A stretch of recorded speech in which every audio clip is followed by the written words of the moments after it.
to my channel. I am so glad that you guys came over today to see another brand new video. If it is your first time here, let me explain what my channel is all about. This is actually a social experiment that I really wanted to put into place. So for 1 year, I am documenting what God does in my life every single day. Really because I felt like I was changing, and I was changing significantly over time, but I couldn't pinpoint what was happening or why I was really changing or what certain things went on in my life. Unless it was ultra dramatic, I didn't have like a day-to-day reconciliation, I guess you could say. And I really wanted to know how I was changing. And I felt like if it was so important to live this 24 hours, that it must be important enough to document it. So I know today that I was completely different this morning than I was tonight. And let me tell you why. So we actually went to this church service tonight, and it was a really, really good service, but it wasn't something that we would normally go to or anything like that. It was kind of like this fellowship service that our church was having, and I think that it's meant to bring like leadership in the church, like especially pastors, together around the area and kind of lift up each other, I guess, like iron sharpen iron, like encourage each other. And so that's really what it's for. Just because it was at our church and in town this month, they obviously put it out to the church that everyone was invited. So we decided to attend.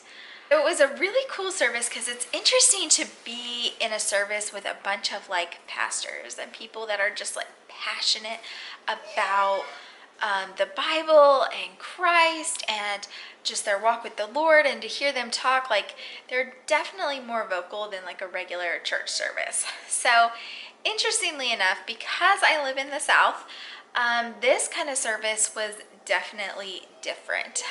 We sat more in the front because that's where my husband likes to sit, and this guy that was preaching kept coming down from like the pulpit, I guess you would say, and you could really see like the intensity on his face, like as he was telling us and just preaching this message. The funny thing living in the South is sometimes Southern preaching is so passionate that there's a lot of like elevated talking and almost like yelling, and you really have to like get past that. It's really a different kind of culture of things. So I don't think I'm quite used to it yet, but interestingly enough, this guy started talking about this parable. Now, I feel like I'm a well-read person. I have no idea why this one particular parable never stood out to me before. Off the top of my head, I really didn't even know this parable existed. Like, that's how much it never got through to me. It wasn't something that I ever thought about. Until tonight, I don't even know if I ever read it before. And I must have, but it never did anything. And so it was the parable of the wheat, and I will put the reference to it up here on the screen so you all can look it up too, because it was just this little tiny parable. It's like 2 paragraphs. It's nothing. It's like this tiny little thing, and oh my gosh, it was so good.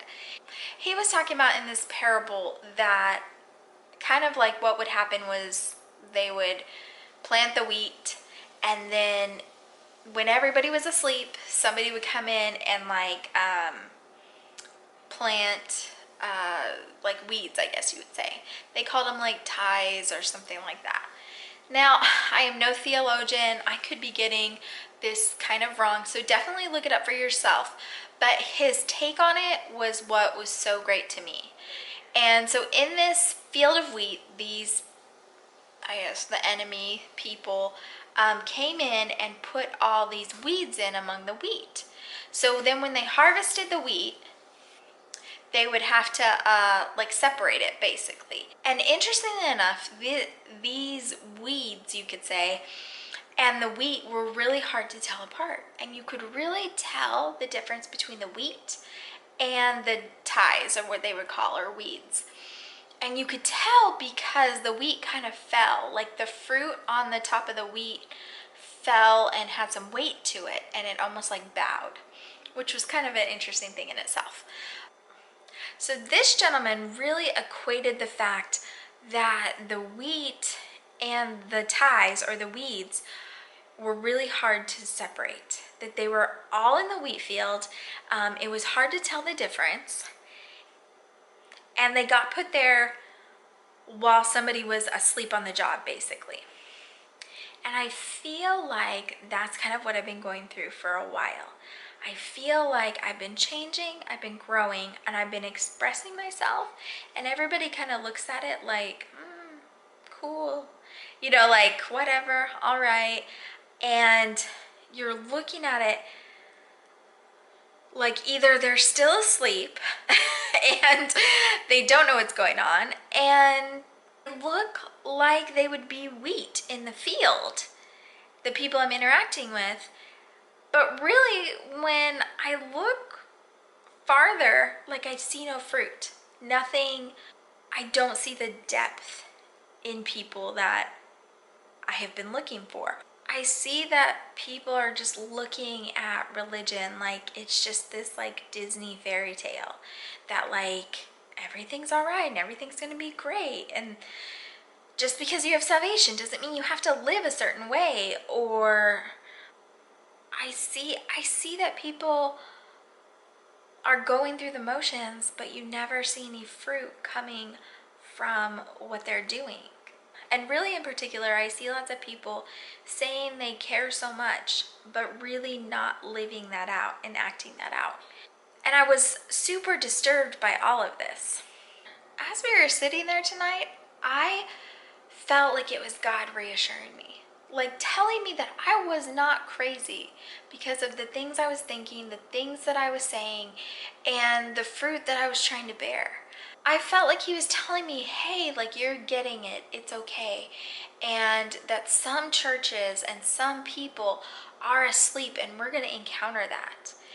And even among the wheat, there's still going to be weeds, and you're going to encounter that too. So kind of like it's there. Whereas I feel like I was a little bit blinded to the fact that this even existed. I thought that people in church, or people that believe the same way I do, must live out their life the same way I'm trying to, right? And I really don't feel that way.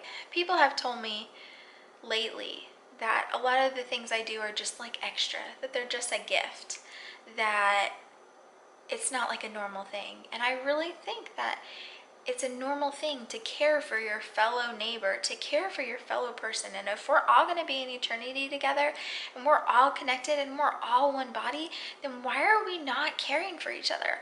Why are we just letting each other be sick and not saying anything? Why are we just saying like, oh, how's your life? Great. Okay. How's mine? Great. Okay. And moving on. That's kind of like this superficial level of friendship and connection. And I really think that involvement in the church and connection in the church are two different things. So as we left today, I just felt so changed.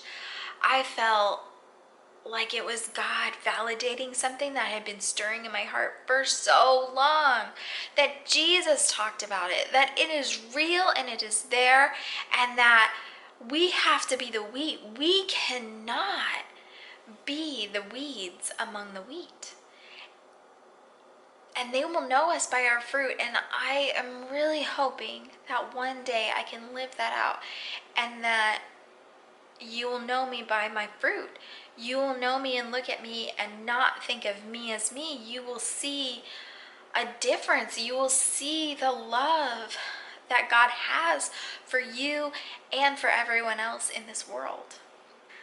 So me and my husband were both just floored by this. And as we left today, we knew coming home and praying tonight that we were exactly where we were supposed to be, and God was working, and he was validating something that we had been fighting against for so long. So that's how I changed. In a matter of 24 hours, I feel so different. I feel like so energized, and not crazy because you look at the world and you feel like you don't fit, or what you're reading and what you're studying and what you're trying to grow in just seems crazy, but really it's just God stirring and changing you. And I have no idea why I've never felt like I've read this passage and got anything out of it, but the way this man spoke and the passion in his voice and the passion in his face, and like I told you all, we were in like the front, and oh my gosh, it was amazing. And why do we all not have this passion? I have no idea. But I am headed that way. I am trying my best. I am working towards it. And it was God saying, hey, like, I got you. Like, you don't have to worry. You just have to trust in me. Like, I'm going to get you there. And it was just this huge validation of how the world is supposed to be. And if I hadn't started this experiment so many days ago and been documenting this, I don't know if I would have ever realized that. So that's super exciting. I hope that what I said made some kind of sense to you guys. I hope that it was maybe some motivation that you wanted to hear. I think sometimes churches are asleep, people are asleep, or they're just weeds among the wheat, and it's okay to say that you want to be different, that you want to bear fruit, and that you want to work for the glory of God. And I think that's a really important thing to keep present in our reality of this world. Thank you guys so much for hanging out, for coming over today, and remember that God's always with you, and I'm always here too.